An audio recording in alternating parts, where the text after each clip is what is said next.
Hi, and welcome to another episode of Cracking the Box. This is Jim Starkweather with the KitMaker Network. Today we've got the 1/35th scale British Sherman IC Firefly with composite hull from Tasca. It's September 13th, 2012 here, and this kit is a new pre-release item. I'm not sure it'll be available right away in most of your stores, but you definitely can take a look for it in the coming weeks. Let's take a look, shall we? The box is a very nice artwork. I have to admit, very pretty, and it's got a highly accurate static display model on the front. Includes photo-etch parts and flexible plastic tracks, movable gun elevation and suspension with lifelike commander figure, 3 types of marking included. Some Japanese on the side, and just some various things, images of just the standard olive drab kit. I think the British used at least a paint similar to our olive drab. So here's the interior and the inside of the box. All the sprues are wrapped in plastic, and we'll go quickly through them here. Here's the hull, also wrapped in plastic with the turret and turret ring and sides. Tasca is unique in that you build the lower hull. The lower hull is not in one piece as it is in a lot of kits. This one includes the flexible plastic or vinyl, almost said plastic, tracks, and some of the smaller bits here, some of the idlers and sprockets. The gun barrel looks to be a 2-piece arrangement. I'll get closer in with the plastic here in just a minute. And some more small pieces. There's a correction sheet in here for obviously some issue with the instructions that they corrected. And the instruction sheet themselves, which has at least another page here for the markings and the figure painting on the back, I believe. So instructions, you can kind of look at them real quick. Very typical of Tasca, a lot of Japanese with a little bit of English, but mostly, decent in terms of all the pictorial instruction that they give you. And that just leaves the decals and photo-etch, which we'll take again a closer look at in a little bit. So let me go ahead and get my camera. This is the bear with me moment because my webcam setup does not pause. So while I open something up here, let's go ahead and open up the top hull. Again, these are good videos to just kind of have going while you're doing something, and not like, oh, I have to see something on the screen every 2 seconds, because it's just not the way I do them. Sorry. I know I'm always apologizing for myself for these. It's a force of habit because I'm so nice. All right, I'll try not to move away from the microphone and go to my computer because I know I lose audio when I do that, because this microphone is very sensitive in terms of being up close kind of thing. I will go ahead and adjust this up, see if I can get this may be a little bit too much or too close. Oh yes, very much too close. I'm going to have to adjust with a different box. Hold on a second.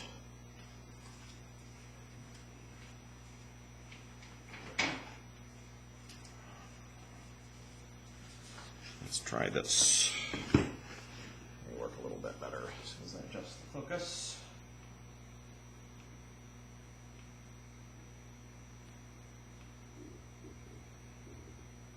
Okay. So you can see this is the composite hull, the upper section.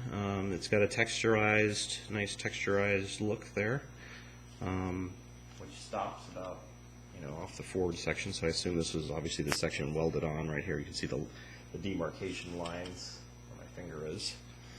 Let's see if I can get a little bit more light on this. There we go. Back section of the hull. A lot of small detail here. And the underside, nothing really to see there other than just the marking or the mold points. mold detail. Here's the top of the turret.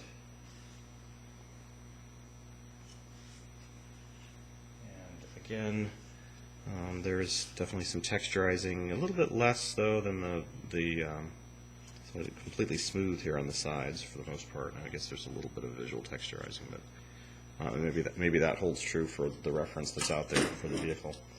Let's go ahead and take a look at the lower hull pieces.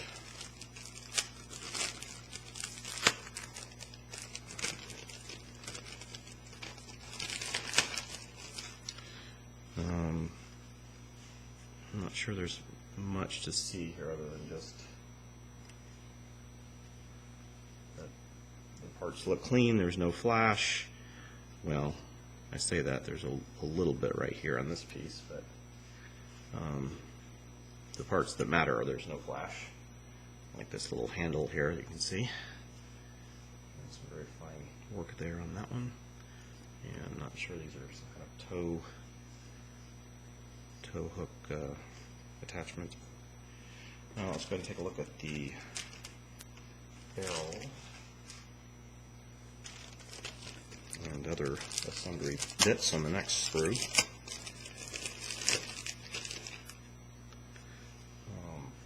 There's the barrel.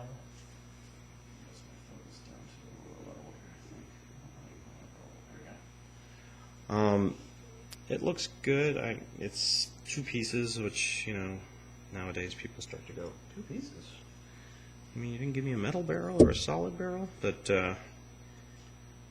know, it looks very, obviously you can see some very fine kind of, well, like, at least I can see it. I'm not sure you can see it in the video, but there's some interesting barrel, the base of the barrel there has some interesting detail. Here's the figure. Not sure, he's very casual, leaning over, or in the tank probably, leaning over. So they show him, yeah, they show him in the turret, right? Here's the front, 2 different mantlet covers. I'm not sure which one this kit uses. Obviously the photo shows it using this piece here. Toolbox, some other pieces, bits and pieces. Let's take a look at the next one here.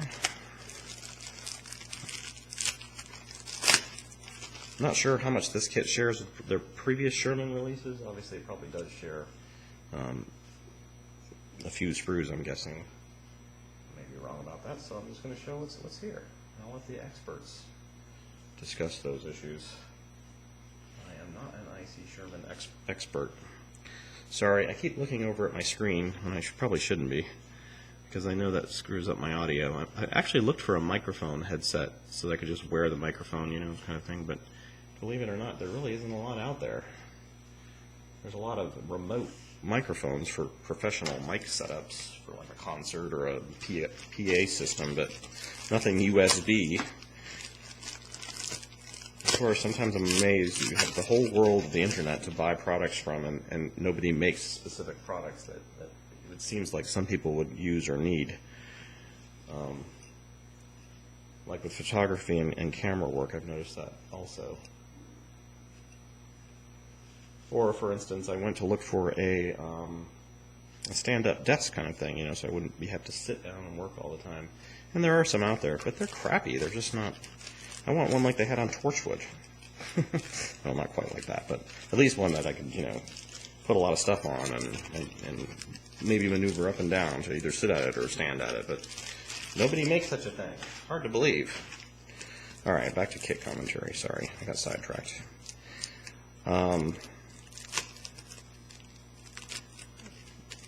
Tasca does a lot of little staples with their stuff. This is obviously some toolboxes or some such storage. And now what's interesting is I'm opening up another sprue sheet. There actually is a second figure, so there are 2 figures included in this kit. Here's the other figure. It may not be correct for the figure. This could be, I believe, is an American tanker, I'm guessing, especially from the helmet. So you do get some bonus stuff in with the kit. There's some hands and so forth. Here's the front. So obviously that sprue I showed you earlier was the specific IC Sherman sprue. I'm not sure how many other unique sprues. Obviously the hull and the turret obviously are very specific to this kit.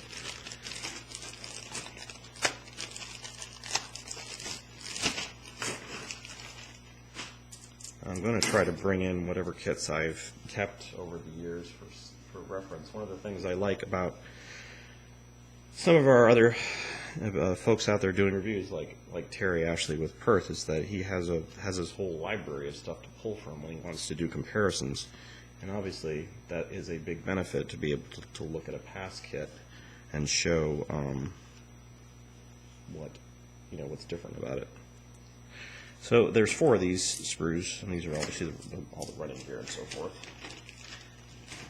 And here is a bag of a lot of clear plastic. I'll go ahead and show you the clear plastic lenses. Open. My goodness. Okay, I'm just going to cut this one open. Sometimes those staples are really difficult. So this is the same piece, just reversed. So I'll show you the one there. But it's a nice detail there. And then this is, not sure what this is. Got ABC on the back. Somebody can answer the trivia question of what the heck are those? Because they probably aren't showing, unless they're unique to this kit. They include a little kind of cloth, felty. Actually, it feels kind of more rubbery. Actually, it's kind of like that's a good. I'm trying to think of a similar material I felt before that. It's definitely kind of springy. And then some other little clear plastic bits.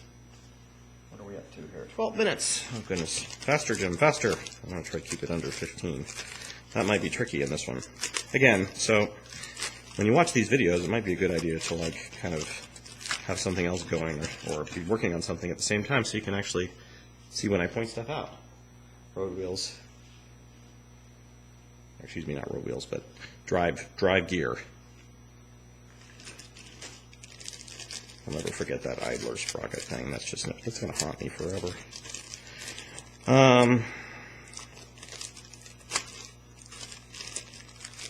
It's a good thing I don't make videos on PHP programming because I'd have PHP programmers correcting me for stuff. So here's some more just detailed bits. Some of the headlamp protector gear. All right, well that just leaves the decals and the tracks. Here are the tracks. I can get them out. They're in sections. Looks like 4 sections. So they obviously 2 create to join to 1. See if I can show you some detail here. They're good quality vinyl tracks. Nothing to write home about, but certainly confident for this type of kit. Open my photo-etch and decals here. I'm trying to be careful with them. Here's the photo-etch, which I'll leave in the bag, but you can see actually it's too reflective. I will take it out and get my oily fingerprints all over them. Sorry, I'm trying to add some humor. You probably noticed. All right, so good little photo etch sheet there. This one is got Tasca, and it's got 35027 photo etch. So this kit being 35027, obviously this is unique to the IC Sherman. And here we go with the decal sheet, also marked 35027. I need to reduce my light. There we go. See? You didn't have to adjust the camera. There is the decal sheet for the IC Sherman. All right, well, we went through the manual. We went through the correction sheet, roughly. So that pretty much covers it for this release. And if you have any comments or questions We're going to follow this up, obviously, with a potential photo release and a photo review, and hopefully a build review to follow if we have a brave soul who wants to build the IC Firefly. Thanks for watching, and if you have any comments, leave them in the comments section below.